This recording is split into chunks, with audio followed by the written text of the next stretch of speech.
സംസ്ഥാന സർക്കാരിന്റെ 4ാം വാർഷികാഘോഷങ്ങൾക്ക് കാസർഗോഡ് തുടക്കമാവുകയാണ്. കാലിക്കടവ് മൈതാനത്തിൽ എന്റെ കേരളം വിപണന മേള മുഖ്യമന്ത്രി പിണറായി വിജയൻ ഉദ്ഘാടനം ചെയ്യും. മുഴുവൻ മന്ത്രിമാരും ചടങ്ങിൽ പങ്കെടുക്കും. നമ്മൾ ഇപ്പോൾ കാണുന്നത് തത്സമയ ദൃശ്യങ്ങളാണ്. മുഖ്യമന്ത്രി പിണറായി വിജയൻ, മന്ത്രി കെ എൻ ബാലഗോപാൽ, മന്ത്രി കെ രാജൻ തുടങ്ങിയവരെല്ലാവരെയും നമുക്ക് ആ സ്ക്രീനിൽ കാണാൻ കഴിയുന്നുണ്ട്. അവിടെ കാർഷിക വിപണന മേളയുടെ ഉദ്ഘാടനം നിർവഹിക്കുക മുഖ്യമന്ത്രി പിണറായി വിജയനാണ്. ആ മേള സ്ഥലത്തേക്ക് മുഖ്യമന്ത്രി സന്ദർശനം നടത്തുന്നതിന്റെ ദൃശ്യങ്ങളാണ് കാണാൻ കഴിയുന്നത്. വിപുലമായ ആഘോഷ പരിപാടികളാണ് വാർഷികാഘോഷവുമായി ബന്ധപ്പെട്ട് തയ്യാറാക്കിയിരിക്കുന്നത്. ഇന്ന് കാസർഗോഡ് തിരഞ്ഞെടുക്കപ്പെട്ട ആളുകളുമായി മുഖ്യമന്ത്രിയുടെ സംവാദമുണ്ടാകും. തിരുവനന്തപുരത്താണ് ഈ ആഘോഷ പരിപാടികളുമായി ബന്ധപ്പെട്ട യാത്ര സമാപിക്കുക. കഴിഞ്ഞ വർഷമാണെങ്കിൽ നവകേരള യാത്രയൊക്കെ സംഘടിപ്പിച്ചുകൊണ്ടായിരുന്നു വാർഷികാഘോഷം. അതെ, കഴിഞ്ഞ തവണ അത്തരത്തിലായിരുന്നു വാർഷികാഘോഷം. ഇത്തവണയും വളരെ വിശദമായിട്ട് ഓരോ ജില്ലയിലും ഇത്തരത്തിലുള്ള പ്രദർശന മേളകൾ സംഘടിപ്പിച്ചുകൊണ്ട് സർക്കാരിന്റെ 4ാം വാർഷികം ആഘോഷിക്കാനാണ് തീരുമാനിച്ചിരിക്കുന്നത്. ഈ ദൃശ്യത്തിൽ ഒരു കൗതുകമുള്ളത്, ഇപ്പോൾ ഈ രാജഗോപാൽ MLA-യും പോലീസുകാരും ഒക്കെ ഈ മാധ്യമപ്രവർത്തകർ ഇത് പകർത്തുന്നതിനെ മുന്നോട്ട് തള്ളിവിടുകയാണ്. അത് വേണ്ടത്ര രീതിയിൽ മാധ്യമപ്രവർത്തകർക്ക് ഇത് മുഖ്യമന്ത്രിയും മറ്റ് മന്ത്രിമാരും നടന്ന് ഈ ദൃശ്യങ്ങൾ കാണുന്നതൊന്നും പകർത്താൻ കഴിയുന്നില്ല. പക്ഷേ പ്രധാനമന്ത്രിയുടെ കാര്യത്തിലാണെങ്കിൽ പ്രധാനമന്ത്രി നടന്നു പോകുന്നതും ഈ ദൃശ്യങ്ങളൊക്കെ കാണുന്നതും കൃത്യമായി പകർത്തി അത് ജനങ്ങളിലേക്ക് എത്തിക്കാനുള്ള സംവിധാനമുണ്ട്. ആ ഒരു ശൈലി ഇതുവരെ ഇവിടെ എത്തിയിട്ടില്ല എന്ന് തോന്നുന്നു. എന്തായാലും മാത്രമല്ല, എപ്പോഴൊക്കെ ഈ പറയുന്ന ദൃശ്യങ്ങൾ പകർത്താനുള്ള ശ്രമം ഉണ്ടാകാറുണ്ടോ അപ്പോഴൊക്കെ ചില വിവാദങ്ങളും ഉണ്ടാകാറുണ്ട്. അത്തരം വിവാദങ്ങളൊന്നുമില്ലാതെ വാർഷികാഘോഷം കടന്നു പോകണം, അല്ലെങ്കിൽ പോകേണ്ടതൊക്കെയാണ്. ജനങ്ങളിലേക്ക് ഇറങ്ങി ചെല്ലുക എന്നുള്ളതാണ് ഇത്തരം സന്ദർശനങ്ങളുമായി ബന്ധപ്പെട്ട പ്രധാനപ്പെട്ട അജണ്ട അല്ലെങ്കിൽ പരിപാടി, കാര്യപരിപാടി എന്നിരിക്കെ ആ ദൃശ്യങ്ങൾ കൃത്യമായി പ്രേക്ഷകരിലേക്ക് എത്തുക എന്നതും പ്രധാനമാണ്. വിപുലമായ ആഘോഷ പരിപാടികൾ തന്നെയാണ്. മാത്രമല്ല, തിരഞ്ഞെടുപ്പിനുള്ള ഒരുക്കം എന്ന നിലയ്ക്ക് കൂടി ഈ വാർഷികാഘോഷത്തെ നമുക്ക് കാണാൻ കഴിയുന്നതാണ്. എണ്ണി തിട്ടപ്പെടുത്തിയ ദിവസങ്ങൾ മാത്രമേ, ഒരു വർഷത്തിൽ കുറഞ്ഞ ദിവസം മാത്രമേ ഇനി സംസ്ഥാനം ഒരു തെരഞ്ഞെടുപ്പിലേക്ക്, നിയമസഭാ തെരഞ്ഞെടുപ്പിലേക്ക് പോകാൻ ബാക്കിയുള്ളൂ. 3ാം വട്ടവും അടുത്ത ഫെബ്രുവരി ആകുമ്പോഴേക്കും ഒരുപക്ഷെ തെരഞ്ഞെടുപ്പ് ഉണ്ടാകും. അങ്ങനെയാണെങ്കിൽ ഇനി തെരഞ്ഞെടുപ്പ് പ്രഖ്യാപനത്തിന്, കേരളത്തിൽ ഒരു നിയമസഭാ തെരഞ്ഞെടുപ്പിനുള്ള പ്രഖ്യാപനത്തിന് ഒരു വർഷം പോലും ഇല്ല എന്നുള്ളതാണ് വസ്തുത. അതിൻ്റെ മുന്നോടിയായിട്ടുള്ള സർക്കാരിൻ്റെ നേട്ടങ്ങൾ ജനങ്ങളിലേക്ക് എത്തിക്കുക, കൂടുതൽ പരിപാടികൾ സംഘടിപ്പിക്കുക. ഇനി ഒരു അവസാന വർഷം എന്ന് പറയുന്നത് പദ്ധതി പ്രഖ്യാപനങ്ങളുടെയും പൂർത്തീകരിച്ച പദ്ധതികളുടെ തുറന്നുകൊടുക്കൽ അല്ലെങ്കിൽ ഉദ്ഘാടനത്തിൻ്റെയും ഒക്കെ ഒരു കൂട്ടപ്പൊരിച്ചിലായിരിക്കും നടക്കുന്നത്. അതിൻ്റെ തുടക്കമാണ് ഇന്നിപ്പോൾ കാസർഗോഡ് കാലിക്കടവ് മൈതാനത്ത് നടക്കുന്നത്. അവിടെ വലിയ വിപണന മേളയാണ്, വിവിധ വകുപ്പുകളെ ഒക്കെ സംഘടിപ്പിച്ചുകൊണ്ടുള്ള വലിയ വിപണന മേളയാണ് സർക്കാർ ഒരുക്കിയിരിക്കുന്നത്. തത്സമയ ദൃശ്യങ്ങളാണ് നമ്മളിപ്പോൾ കണ്ടുകൊണ്ടിരിക്കുന്നത്. സർക്കാരിന് ഒരു തിരഞ്ഞെടുപ്പ് വർഷത്തിൽ ജനങ്ങളിലേക്ക് ഇറങ്ങിച്ചെല്ലാനുള്ള ഒരു അവസരമായി തന്നെ അതിൻ്റെ ഒരു തുടക്കം എന്ന നിലയ്ക്ക് നമുക്ക് ഈ യാത്രയെ കാണാൻ കഴിയുന്നതാണ്. സർക്കാർ കഴിഞ്ഞ ദിവസം പുറത്തിറക്കിയ ലഘുലേഖയിൽ 9 വർഷത്തെ പ്രവർത്തനത്തിലൂടെ നടപ്പിലാക്കിയ പ്രവർത്തനങ്ങളുടെ വിജയം അടക്കമുള്ള കാര്യങ്ങൾ വ്യക്തമാക്കുന്നുണ്ടായിരുന്നു.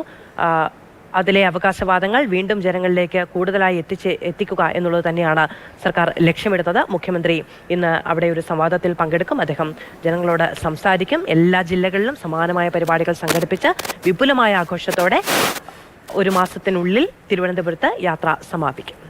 ഫെലിക്സ് വിവരങ്ങളുമായി നമ്മളോടൊപ്പം ചേരുകയാണ്. ഫെലിക്സ്, തുടക്കമാവുകയാണ് സർക്കാരിന്റെ വാർഷികാഘോഷങ്ങൾക്ക് ഔദ്യോഗികമായി. എത്രത്തോളം വിപുലമായ പരിപാടി, എന്തൊക്കെയാണ് അതിന്റെ ക്രമം? മധു, 2ാം പിണറായി സർക്കാരിൻ്റെ 4ാം വാർഷികാഘോഷത്തിന് അങ്ങനെ തുടക്കമാവുകയാണ്. അല്പസമയത്തിനകം മുഖ്യമന്ത്രി ചടങ്ങ് ഉദ്ഘാടനം ചെയ്യും. ഇപ്പോൾ തന്നെ എൻ്റെ കേരള വിപണന പ്രദർശന മേള മുഖ്യമന്ത്രി ഉദ്ഘാടനം ചെയ്തു കഴിഞ്ഞു. മുഖ്യമന്ത്രി മാത്രമല്ല, മന്ത്രിമാരടക്കമുള്ളവരുടെ സാന്നിധ്യവും നമുക്ക് വേദിയിൽ കാണാൻ കഴിയുന്നുണ്ട്.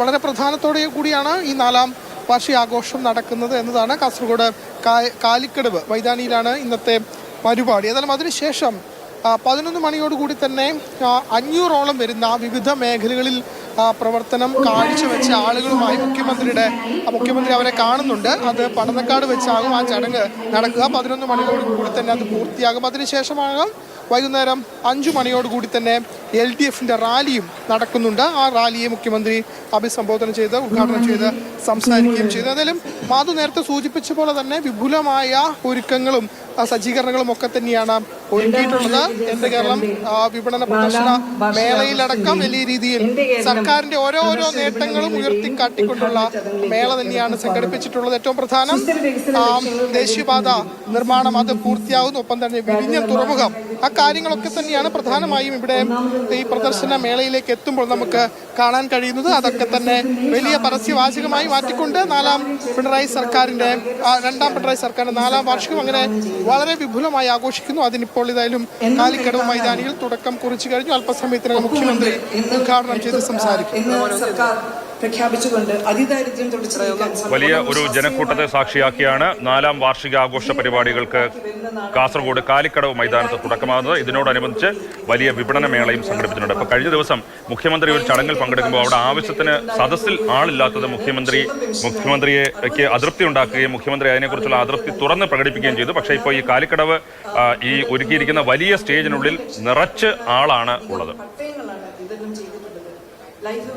തിരഞ്ഞെടുക്കപ്പെട്ട ആളുകളുമായാണ് കുറച്ച് സമയത്തിന് ശേഷം 11 മണിക്ക് മുഖ്യമന്ത്രി സംസാരിക്കുക. കാസർഗോഡിന്റെ സമഗ്ര വികസനം, അതായത് ഈ 14 ജില്ലകളിലൂടെയും കടന്നു പോകുമ്പോൾ അവിടെയുള്ള ആളുകളെ, കഴിഞ്ഞ തവണയാണ് എങ്കിൽ ഈ പൗരപ്രമുഖർ എന്ന നിലയ്ക്ക് വലിയ തോതിൽ വിമർശനമൊക്കെ നേരിട്ടതാണ്. പക്ഷേ ഓരോ ജില്ലയുടെയും സമഗ്ര വികസനം, അതുമായി ബന്ധപ്പെട്ട കാഴ്ചപ്പാടുകളൊക്കെ പങ്കുവെക്കുന്നതിനുള്ള ആളുകളുമായുള്ള കൂടിക്കാഴ്ചകൾ, ചർച്ചകൾ ഒക്കെ ആ തരത്തിൽ വിപുലമായി സംഘടിപ്പിക്കപ്പെടുന്ന ഒന്നാണ് സർക്കാരിന്റെ വാർഷിക ആഘോഷം. അതിന്റെ തത്സമയ ദൃശ്യങ്ങളാണ് ഇപ്പോൾ കണ്ടുകൊണ്ടിരിക്കുന്നത്. എല്ലാ മന്ത്രിമാരും അവിടേക്ക് എത്തുന്നുണ്ട്. സത്യം പറഞ്ഞാൽ കഴിഞ്ഞ തവണ ഈ കേരള യാത്രയാണ് എങ്കിലും ഇത്തവണ ഇപ്പോൾ സംഘടിപ്പിക്കുന്ന പ്രചാരണ പരിപാടിയാണ് എങ്കിലും ഒക്കെ എല്ലാ മന്ത്രിമാരും ഒരിടത്തേക്ക് എത്തുക, പ്രത്യേകിച്ചും കാസർഗോഡ് പോലെ വലിയ തോതിൽ വികസനത്തിന്റെ കാര്യത്തിലാണ് എങ്കിലും, പരിഗണനകളുടെ കാര്യത്തിലാണ് എങ്കിലും, പരിമിതികളുടെ കാര്യത്തിലാണ് എങ്കിലും പിന്നാക്കം നിൽക്കുന്ന ജില്ലകളിലേക്ക് എല്ലാ മന്ത്രിമാരും എത്തുക എന്ന് പറയുന്നത് വളരെ പ്രധാനപ്പെട്ട കാര്യമാണ്.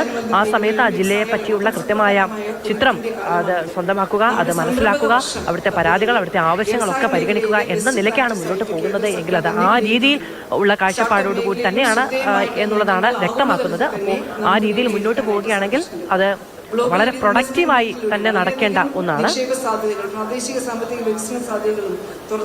ചീഫ് സെക്രട്ടറിയാണ് ആമുഖമായി സംസാരിക്കുന്നത്. സാങ്കേതിക വിദ്യ അടിസ്ഥാനമാക്കി സർക്കാർ സേവനങ്ങൾ ജനങ്ങളിലേക്ക് തടസ്സങ്ങളില്ലാതെ എത്തിക്കാനായിട്ടുള്ള ഈ സേവനങ്ങൾ റവന്യൂ, തദ്ദേശം, വ്യവസായം ഉൾപ്പെടെ